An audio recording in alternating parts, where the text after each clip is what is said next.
My name is Jennifer Needle Suarez. I am a faculty member in the Center for Bioethics at the University of Minnesota. I'm really pleased to welcome everyone here to our first ethics grand rounds of the 2024-2025 academic year. Our grand round series focuses on health equity issues. At the end of this talk, we'll share the upcoming 2 talks, and we'll have further information available shortly about the entirety of the series for the year. Just a couple housekeeping things. Please use the Q&A function for questions. This webinar is recorded, and there will be the recording will be available at the Center for Bioethics website after this talk.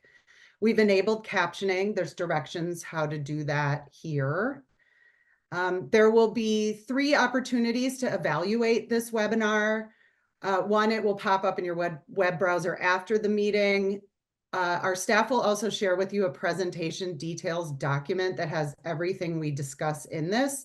And that will also have the evaluation link, and you will also get an email after the talk. For those seeking credit for this, including IPE students, those getting CEUs, the biomedical engineering students, the information to receive your credit is here, and it will also be in the presentation details document at the end of the talk. And last, thank you to our co-sponsors for helping make this series happen: the Center for Anti-Racism Research and Health Equity in the School of Public Health, the University of Minnesota Medical School, College of Pharmacy, the Center for Global Health and Social Responsibility in the Office of Academic Clinical Affairs, Program of Health Disparities Research within the medical school, the Schools of Dentistry, Nursing, and Public Health, as well as CUC, the Community University Healthcare Center. So we couldn't be more pleased today to share with you, hopefully, our 2 speakers, but we certainly have Dr. Monica Peak with us today. Dr. Peak is the Ellen Block Professor of Health Justice within the Department of Medicine at the University of Chicago. And along with Dr. Benjamin, who we are awaiting, she was on the committee for this project and publication of Unequal Treatment Revisited, the current state of racial and ethnic disparities in healthcare. We are so pleased to have Dr. Peak and hopefully Dr. Benjamin, who will be joining us, who is the executive director of the American Public Health Association and the co-chair of the National Academies project that Dr. Peak will discuss now. So without further ado, Dr. Peak, I will turn the slides over to you. I'll just say, start by saying that it was just relatively recently, June 26th of this year, that the National Academies of Sciences, Engineering, and Medicine produced our consensus report, Ending Unequal Treatment: Strategies to Achieve Equitable Healthcare and Optimal Health for All. That was a 20-year follow-up to the initial Unequal Treatment report, and that we hope will help to advance health and healthcare equity and bring about a transformative change that will not only improve the health of individuals and families, but improve the overall productivity of the nation. And so this is, we call it Revisited, sort of a follow-up report to that landmark report that came out in 2001, 2002, and really shaped my life's work, and many others who've been involved in health equity. And so it really has been an honor to be involved in this over the past several years. I'll also just say that Dr. Georges Benjamin and I have no relevant financial relationships, off-label or investigative uses to disclose. The study sponsors were the National Institutes of Health, primarily the National Institutes of Minority Health and Health Disparities, and the Agency for Healthcare Research and Quality. And then we've received support from the National Academy of Medicine's Kellogg Health of Public Health Fund to help with our dissemination work. So ending healthcare inequities really requires a holistic approach that considers the healthcare system within the context of the community in which it exists. And so while we talk about healthcare and its direct relationship to health inequities, we have to sort of understand and think about the healthcare system as just one system within a larger set of interacting systems. And so that means we have to address the social, political, and financial determinants that influence health. And so understanding this reality, the committee developed a conceptual framework, which we have a conceptual model and picture of on one of the slides, which formed the basis of this report's organization and recommended actions. And so the conceptual framework can be found in the summary of chapter 1. So we sort of kick off the report by talking about that conceptual framework.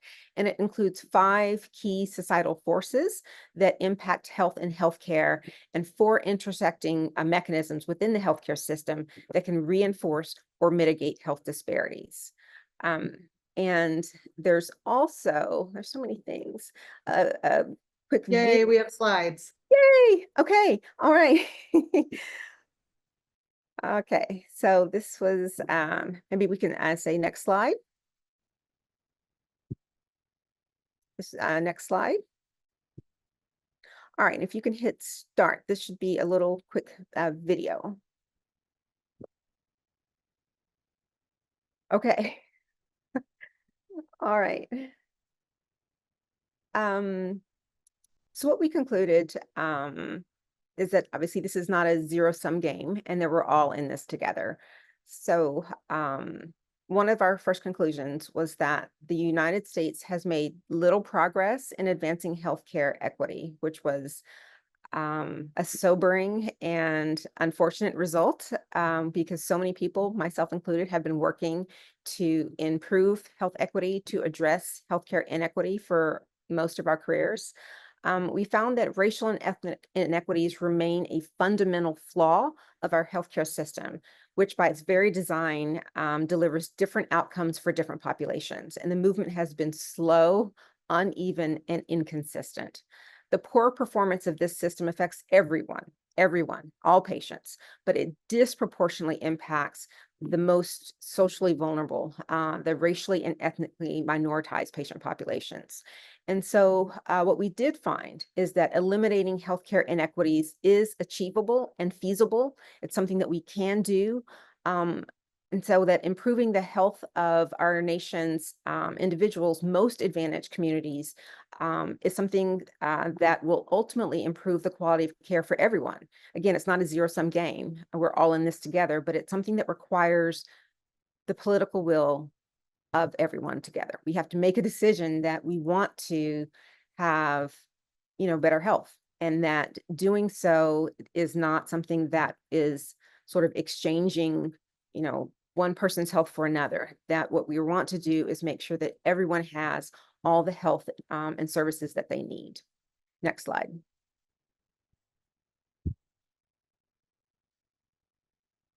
So over the past 20 years, the nation has experienced profound changes in the laws and policies, with implications for healthcare access, coverage, affordability, workforce, and the drivers of healthcare equity. And so you've all been living in the past 20 years, so you've experienced these. Some of the changes have advanced health equity significantly. We can think about the Affordable Care Act.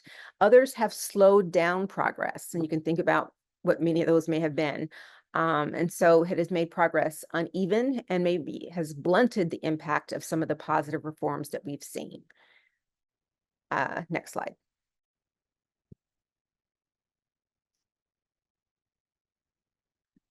And so the comprehensive and sustained efforts to improve healthcare across the continuum of care, from primary care to subspecialty care, including mental health care, maybe more specifically, or especially mental health care, have often been the most beneficial to minoritized populations facing the deepest inequities.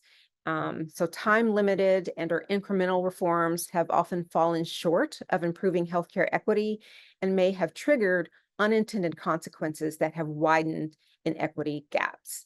And what I mean by that is that every time that there is innovation, new technology, new bells and whistles, the people who have the most social capital, the most resources, the better insurance, they have a better ability to take advantage of those opportunities. And so it's those who have the absence of those who get further and further left behind. And so when we have reforms, if we don't plan for equity, then we inadvertently create opportunities for inequity. And so what we have seen sometimes is that general improvements can create the opportunities for worsened disparities or worsened inequity gaps. Next slide, please.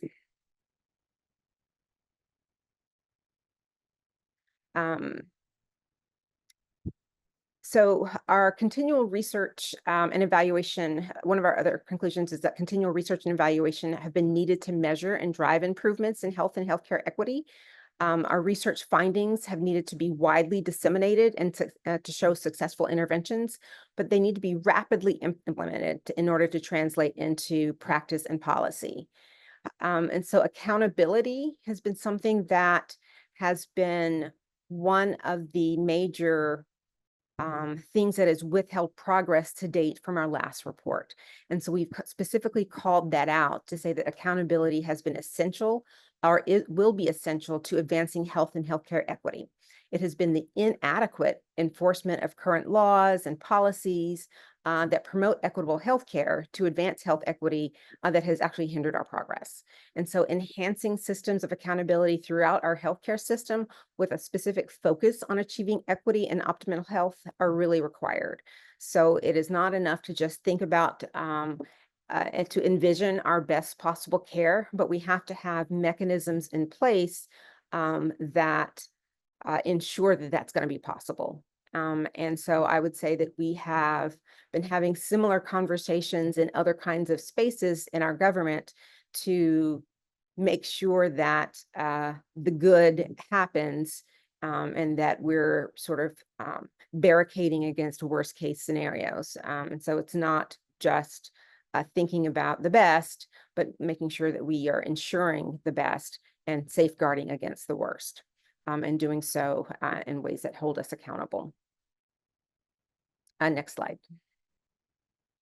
So I'm going to dig more deeply into our goals and recommendations, and so do a deeper dive into what those are.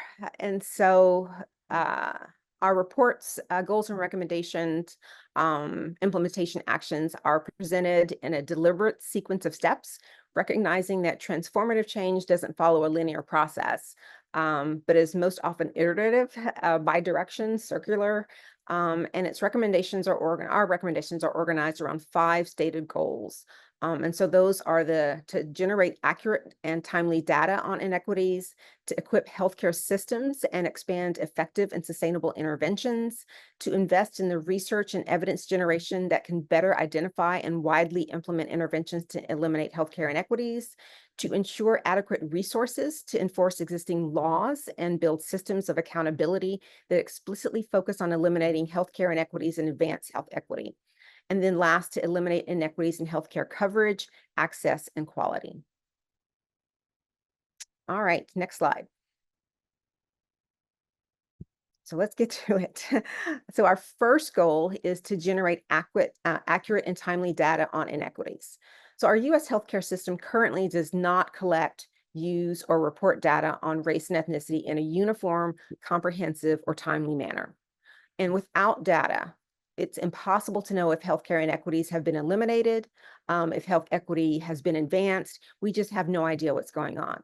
And that is what is driving a lot of the push to eliminate the collection of data. We currently are not doing a good job of it, but there are current moves to try and eliminate any data collection at all. We cannot know where we're going. We cannot measure progress if we have no idea where we are. And so the collection of data by race and ethnicity, as well as other things, language, et cetera, real data should become a national priority, And so as a result, our report recommends several things: that the U.S. Department of Health and Human Services, HHS, should fully implement the existing Executive Order 13985 to build accountability for equity through data collection and reporting for the agencies and programs under HHS under oversight. And so this implementation should include revising the standard clinician and hospital billing forms that we're all using currently, using the OMB, the Office of Management and Budget Standards, to routinely capture patient race and ethnicity across all payers, and instituting a process of routinely collecting race and ethnicity data of the healthcare workforce in addition.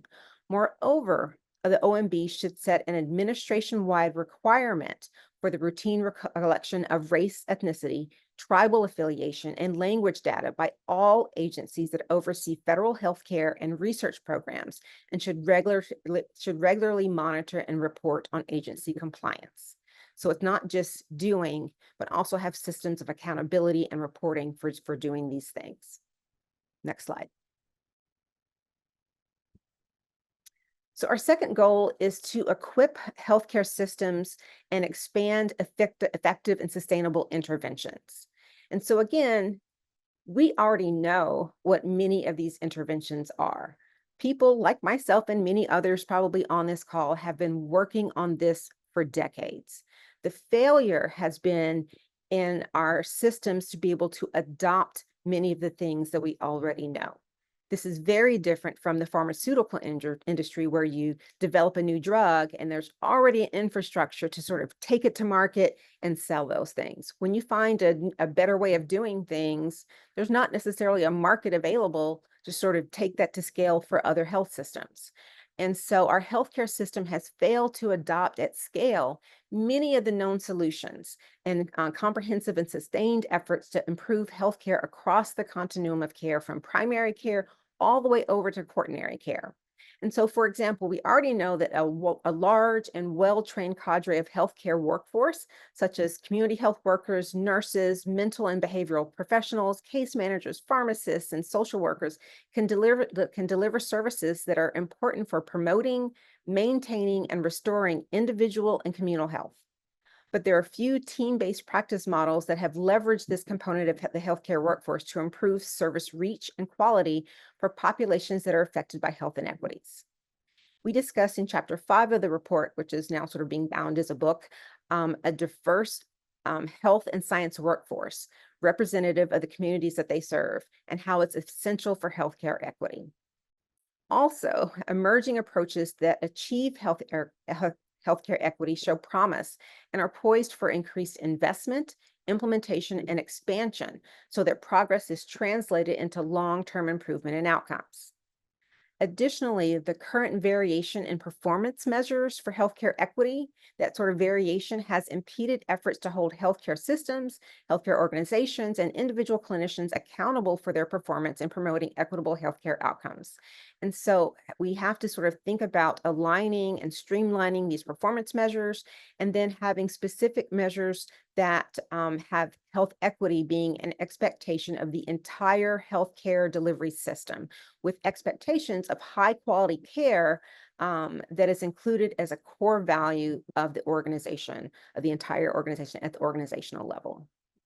And so just as healthcare professionals and clinical decision-making tools are subject to biases, there's been a whole sort of evidence of research that's been generated since the last report about biases and how they contribute to healthcare inequities.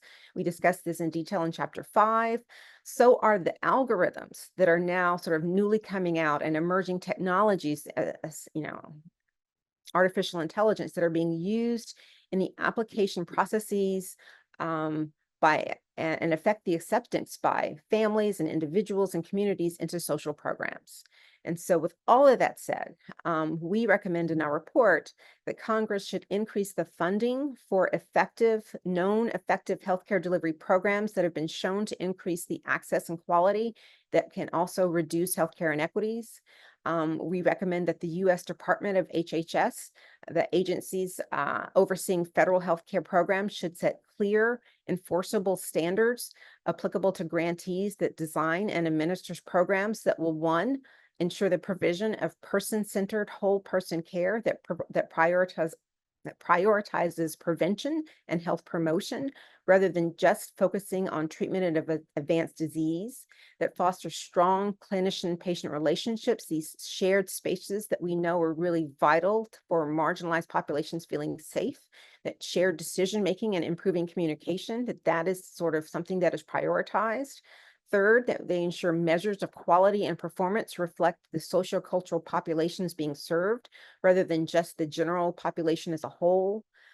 Fourth, that we emphasize the use of interprofessional care teams that includes persons like community health workers and other multidisciplinary care workers who possess the knowledge, competencies, and skills needed to tailor the services to meet patients' clinical and social needs. And then last, that we promote equitable access to technologies that can reduce some of the barriers to effective care and are designed to eliminate systemic bias in clinical decision-making. So that's, two.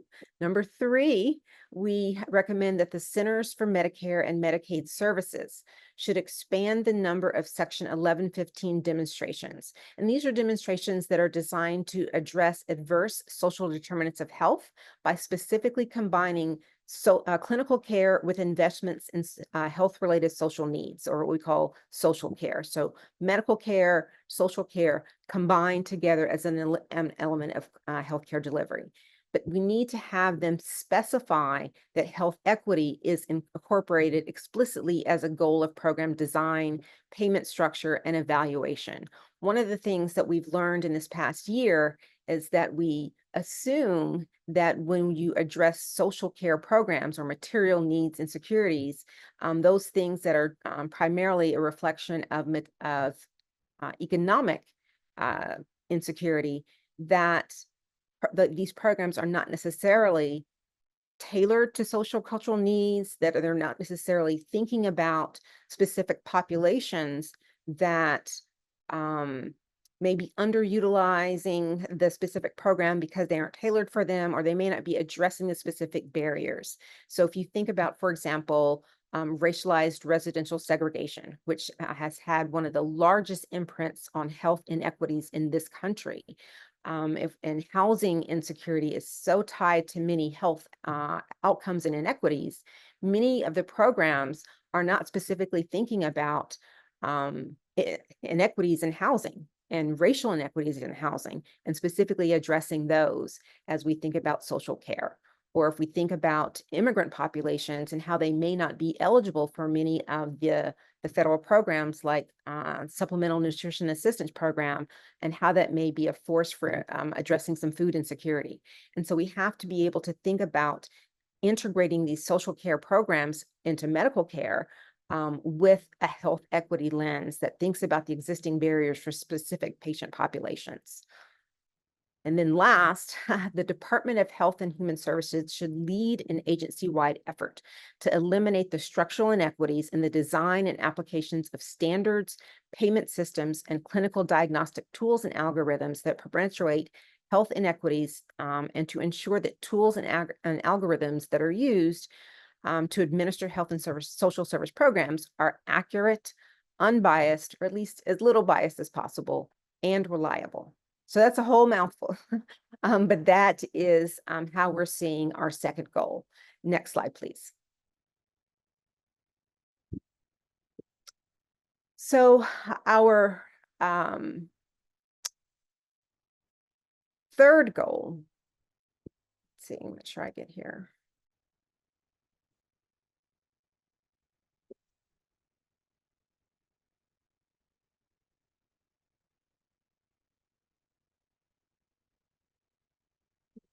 Just one second.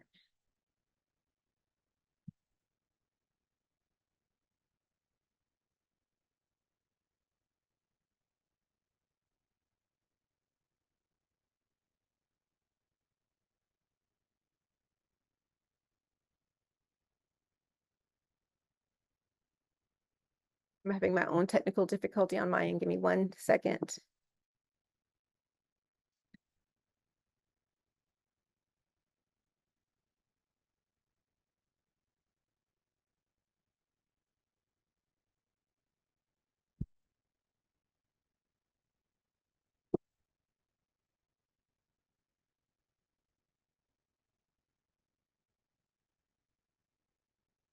Okay. Well, almost.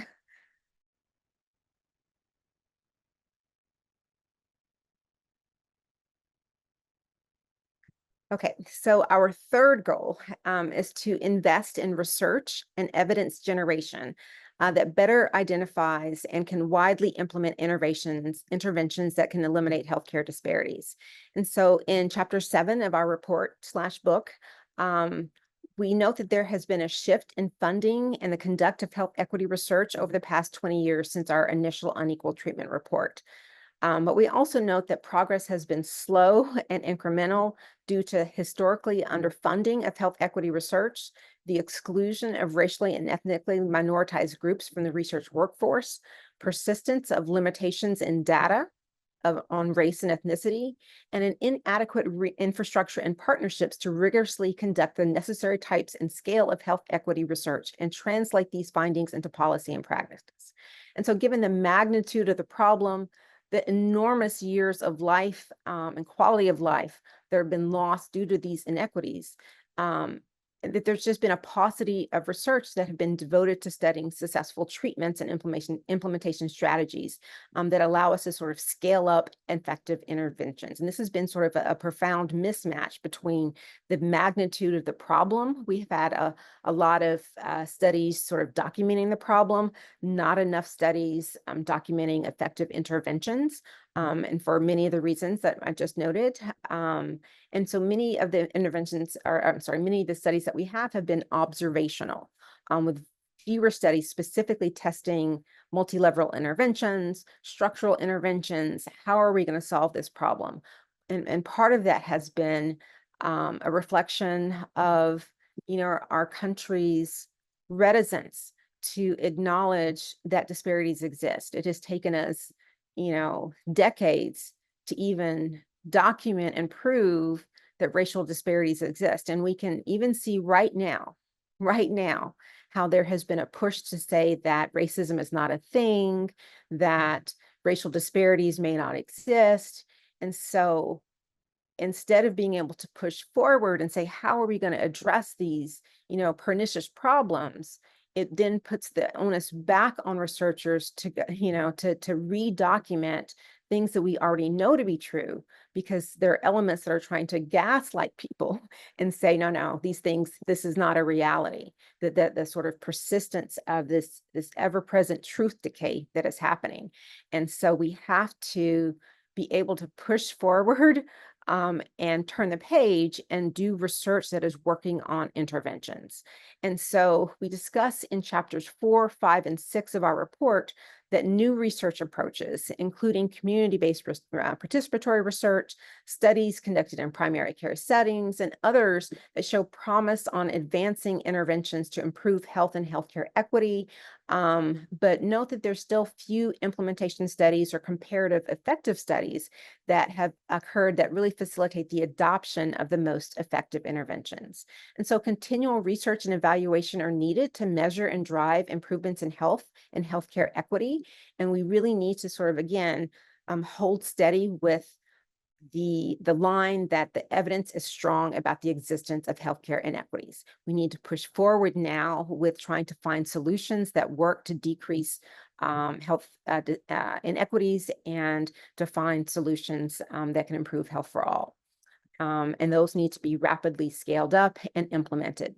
So the report has recommended that, number one, that the NIH and other federal and non-federal agencies expand funding for research that's been aimed at addressing healthcare inequities, structural racism, other kinds of structural inequities, and health-related social needs, and explores various approaches, strategies, and policies that are needed to eliminate healthcare inequities. We note that advancing health equity will require a major investment in healthcare equity research project funding, in the workforce, in the data, and the infrastructure. That these expanded funding opportunities should vest in increasing the diversity of the pool of researchers in health and healthcare equity research, as well as the infrastructure needed to conduct community-based and community-engaged research, including addressing the institutional barriers to community partnerships, which is a conversation, in and of itself. Also importantly, these efforts really should be coordinated by the National Institute on Minority Health and Health Disparities as mandated by Congress, which has been chronically underfunded. And then second, the Department of Health and Human Services and other relevant federal agencies should ensure that the programs they administer are the focus of ongoing, rigorous evaluations, and that the impact of their policies and interventions aimed at reducing inequities in healthcare and advancing health equity. So that HHS should ensure that the findings from the research that they have are effectively disseminated, implemented, and continuously evaluated for broader societal impact.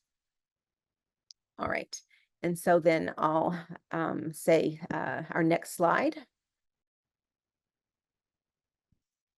And so our fourth goal is to ensure adequate resources to enforce existing laws and to build systems of accountability that explicitly focus on eliminating healthcare inequities and advancing health equity. So we discussed in Chapter 4 several ACA provisions that could significantly advance racial and ethnic equity and healthcare that are under-enforced or just simply unenforced. So, for example, Section 1557 of the ACA is a broad non-discrimination policy that reinforces the long-standing protections that prohibit discrimination based on race, color, national origin, age, disability, or sex, and that includes sexual orientation and gender identity. And so the goal initially was to bring all civil rights protections for healthcare into one section, and it applies to any healthcare program or activity administered by an executive agency. And it applies to, which includes HHS, the Department of Defense, and the Department of Veteran Affairs, as well as any federal employee health benefit programs. And so the Office for Civil Rights of DHHS has implemented and has implementation and enforcement authority under Section 1557. However, in reality, Section 1557 really remains an unrealized promise for many individuals and their families. And so accountability is essential to advancing health and health equity. Inadequate enforcement of current laws and policies that are really designed to promote equity has hindered our progress. And so to ensure that we have all the resources brought to bear, we recommend that Congress and the U.S. Department of Health and Human Services should ensure that adequate resources are available to actually enact Section 1557, which again prohibits discrimination. And as part of this enforcement effort, the OCR should revise Section 1557, their complaint and investigation process to improve accessibility, usability, and transparency. OCR should also increase the technical assistance resources that are essential to supporting the complaint process that are available to individuals and patients who believe they've experienced one or more prohibited forms of discrimination in healthcare. Also, OCR should rapidly complete and publish the results of their investigations in order to promote confidence in the system accountability, greater clarity regarding the types and policies and practices that can constitute discrimination, and the actions that are taken when discrimination is found. DHHS should also ensure that healthcare programs that are administered or overseen by them include funding costs that are associated with language access compliance and that language access standards are enforced. Again, it's not enough just to have these rules on the books, they have to be enforced. And so as discussed in Chapter 4 of the report, the ACA has amended the Internal Revenue Code to expand duties of hospitals as a condition of tax exemption around some of these language issues. And other issues. So, but however, I'd say that the 2010 amendments did not explicitly require hospitals to tie their community benefits, those expenditures, to their community health need assessments, to establish any sort of minimum expenditures, or to end the process of allocating these expenditures as part of their Medicaid shortfall. And so as a result, we recommend that the Internal Revenue Service and Treasury Department should create clear and enforceable standards aimed at maximizing hospital investment in the community health improvement.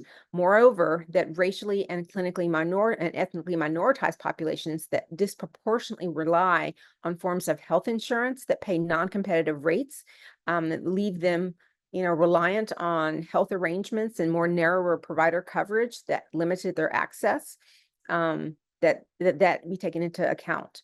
And so we also recommend that CMMS should establish and enforce provider network standards across all federal programs in a manner that ensures equitable access to providers. And so I'm going to come back to, so I'll say next slide. So our fifth and final goal is to eliminate inequities in healthcare coverage, access, and quality. And so progress towards achieving all of these goals and recommendations depends on a foundation of equity for the healthcare system, which has structural inequities in its very design. So, which all of you who work in or adjacent to healthcare systems already know and have experienced. In addition, there are significant structural differences in payments for the very same services amongst different kinds of health insurance payers. And so these structural issues result in unequal access to healthcare services, which makes the system inherently separate and unequal. And so as we discussed in Chapter 4, the ACA expanded healthcare coverage to millions of low-income individuals and set in motion long-term changes in how healthcare is organized and delivered, and spurred a greater emphasis on integrating healthcare with services aimed at addressing some health-related social needs. However, the lack of enforcement, structural limitations, Supreme Court rulings on the ACA, and other things have stalled broad implementation and even sometimes reversed the trajectory that was initially intended. Also, we know that Medicaid enrollees have more limited access to the needed medical care than those who are covered by Medicare or private insurance, partially because of the lower reimbursement rates and access across public and private third-party payers. And so we recommend in the report that Congress should establish a pathway to affordable, comprehensive health insurance for everyone. We also say that Congress should establish a pathway to the adoption and implementation of Medicaid policies that ensure equity with Medicare. And so those two things may be two of the largest things in our report. So that's why I'm pausing right here, so that we're asking that there's Medicaid parity with Medicare payments. Moreover, we note that there are social and economic policies that have implications for healthcare equity that vary across states, which means that racially and ethnically minoritized populations in different states don't have equal benefit from such reforms. And so just as one example, well, not as an example, but just as an example of a population, the Indian Health Services continue to be underfunded despite extensive evidence of long-term, long-standing unmet need and service capacity shortages, and sort of unmet treaty obligations. And so we also recommend that in order to meet the treaty obligations, that Congress should fully fund the Indian Health Service on a mandatory spending basis in order to improve access to care for these populations. And also that Congress should to work to achieve equitable and a permanent solution to the inadequate Medicaid funding in the U.S. territories to address the disparate fiscal support for their healthcare services. And then finally, we suggest that the U.S. Department of Health and Human Services should use its demonstration powers to incentivize states to test changes in scope of practice, provider payments, and other mechanisms to expand access to healthcare providers for underserved populations. And so I am going to, given our limitations on time and that we want to be able to answer questions, to just sort of say that our priority areas of research are linking macro level policies like housing discrimination to the lived experience of individuals. And we can use the COVID pandemic as a perfect example of that.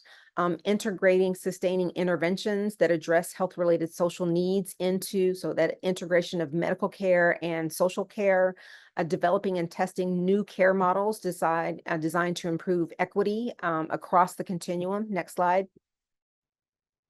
We're sort of thinking about conducting, continuing, and transitioning, thinking about health policy that we can sort of scale up, continuing to advance a lot of indigenous governance and self-determination, using methods that really think about colonization for our indigenous communities and research ethics, and changing our focus from the individual behaviors to thinking about structural inequities and multi-level interventions. Next slide, please.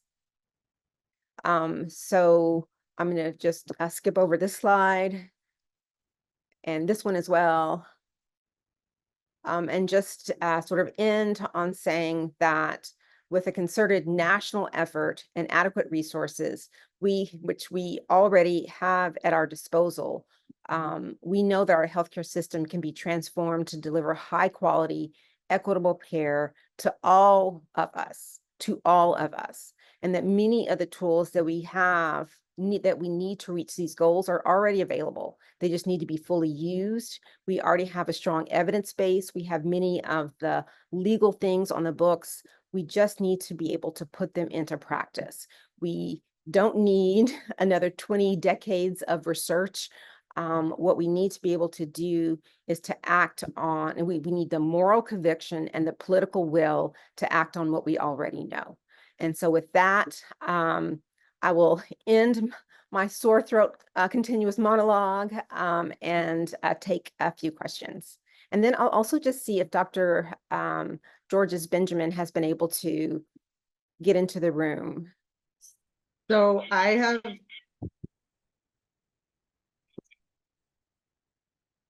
have Dr. Benjamin on the phone. Okay. Yes, we can hear you. Okay, very good. Well, thank you, Monica. That was eloquent, as you always are when you present this information. And I know we got a series of pre-questions. Several of them talked about how do you move now? How do we go from action? How do we actually move the dial? And clearly, as Monica said, we have a system that is designed to be inequitable. So why are we surprised that it gives you inequitable results? And so to the extent that we've identified what some of those inequities are, we really need to just fix them. Payment is a big one. Being more proactive in addressing underserved communities as a first thought and not a last thought, like we did with COVID. It was a last thought to address those communities. And we also know what works. And we just have a tendency not to do them right away until we start seeing the data, which shows us what we already know. So with that kind of preamble, how do you want to take questions? Well, I have a couple from the Q&A that I'd like to offer to both of you. I want to start off, though, with one question, kind of at the end of yours. Dr. Peak, you talked about moral conviction and political will. And I'm just curious how both of you envision this moving forward in the face of this current backlash against DEI, in the current kind of temperature in which our country is living. Yes. So I can take it first, or Georges, I've been talking for like 7 years. Do you want to take it first?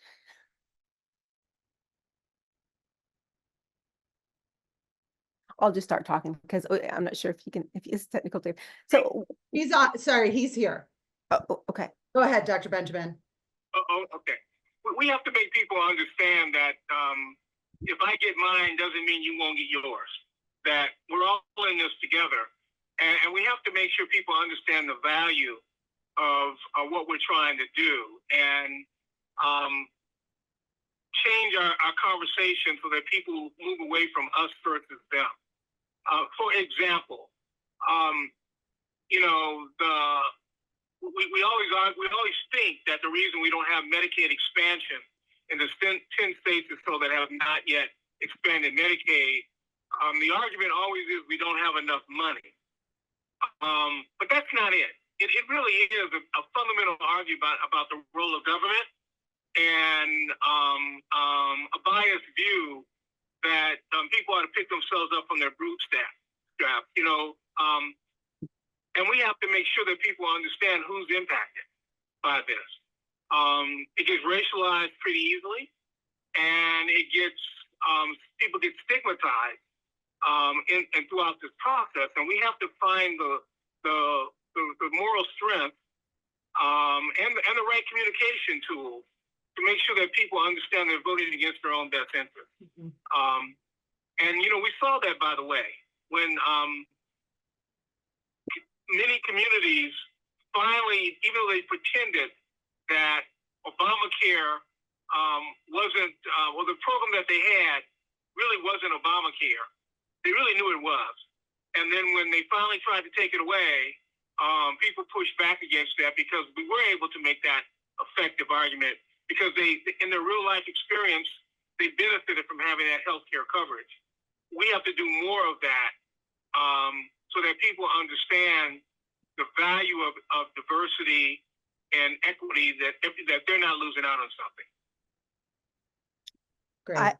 I completely agree. I would just say that the model that the Harris-Walz campaign is doing, as far as saying of balancing the ticket is something that people who the typical progressive in thinking about health equity, we can take a page out of that playbook, in that North Carolina recently signed on to expand Medicaid because its rural hospitals kept closing, not because they suddenly decided that they were really interested in what they saw as, poor Black people needing extra coverage. And so rethinking about, who is your consumer, who is your neighbor, and building a broad coalition of where everyone is affected. We know everyone is affected, but being more explicit and talking, we know that some people may be more disproportionately affected than others, but this harms so many communities, so many people are vulnerable in ways that we may not have typically articulated. And we do talk about those in this report. And so building out our coalitions, and that happened in COVID in a lot of ways. We saw some of the first hospitals to collapse were in rural communities that didn't have large hospitals, and they were starting to have to helicopter their patients out. So thank you. One of the guests asked, the Minnesota Medical Association and many Minnesota specialty groups, especially in primary care, plan to advocate at the state legislature this year for Medicaid parity. Is there data from any states to help better support outcomes or clinic solvency with parity? I don't know data. Let me take that back. I don't know that there's data on parity per se, but I'm not so sure that that's the argument. The argument is around access. So I think they can make effective arguments around provider willingness to provide care for patients. And to the extent that they can show improved access because of provider willingness to take patients, look at the number of panels that are open or closed based on the ability to do that, and do some economic models around that. I think the other mega reason, of course, is around hospitals' well-being and the economics of this. I remind them also that, I don't know what the match is in Minnesota, but in Maryland, when I was there in Maryland, the match was 50-50. In the more impoverished states, the match can be as much as 90% on the federal side. So, quite frankly, it's free money. The other thing is, many of these states say they can't do it, they can't afford it. Well, one of the things we did do in Maryland when I was there was we were having trouble getting primary care docs into some of our rural communities and some targeted specialists. we raised the reimbursement rate over a period of time, which wasn't much money actually in the scope of how much money you usually put into the Medicaid program every year for nursing homes, for example. Paying providers more is really a drop in the bucket. And if you stagger it increase over a couple years, it's clearly affordable. And again, remind you that at least in most of the blue states, the match is about 50-50, so it's not 100% state dollars. Great, thank you. I think we probably have time for one more question, and I wanted to, let's see. One of our attendees asked if you could speak about the difficulty between balancing the community knowledge of what they want, know, and need with the demands of funders who require data and metrics that are unavailable or impractical depending on the community context.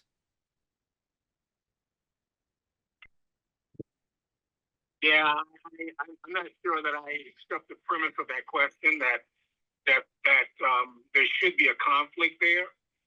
At the end of the day, if our goal is to improve the health and well-being of the community, then I think it's important for funders, public officials, et cetera, to go sit down in those communities and understand what those community needs are. Quite far too often, when I said the proverbial we, when I was a public official, we'd go into these communities and hold these community forums, and we would tell them what we want to do for them, thinking that we have all the information and the knowledge and the expertise. And the best example, of course, is when you go into a community in order to try to improve the obesity problem or reduce better control for diabetes, and you want to make those communities more walkable and bikeable, but the communities aren't safe. You have to address the safety problem because that's what the community cares about first. But they got to tell you that, and you're not going to walk in the community because you run a diabetes program. But you've got to go into the community and hear what their needs are, solve their problems. That helps build trust, and then it's a whole lot easier to get the program in place that you want to get in place once you've created that partnership. Monica, what are your thoughts? I totally agree. I think that we underestimate what it's like living day to day with some kind of micro or macro trauma, and the impact that it has on people. And I just use the example of police violence and how Black people had been saying for decades what was happening, but it wasn't until we started having smartphones and people could videotape that in real time that we started believing the false narratives that police were giving around what was happening in a police. I thought he had a gun. He was trying to shoot and kill me. But once we started seeing this, we were like, oh my gosh, Black people were telling the truth all along. And so I think we frequently underestimate or undervalue the choking and oppressive needs that people have around pollution and harm and violence, and because we're not experiencing those things, because we aren't. And we have to see these communities as canaries in coal mines for things that may not at all be on our radar.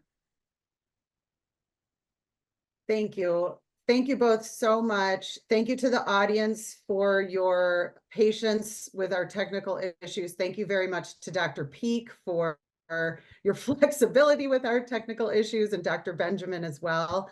As you'll see, the next 2 months of ethics grand rounds we have here, we'll be talking about rural health equity next month, and then on November 15th, talking about end of life decision-making in the American Indian and Alaskan Native populations. And then our next Unpacking Bedside Bioethics will be about engaging patients' hope for a miracle. Dr. Peak and Dr. Benjamin, thank you so kindly. This was really incredible. This is such important work that's really going to move the needle forward, we hope. And we thank you very much for joining us today. Thank you so much for having us. And thank you to everyone for joining.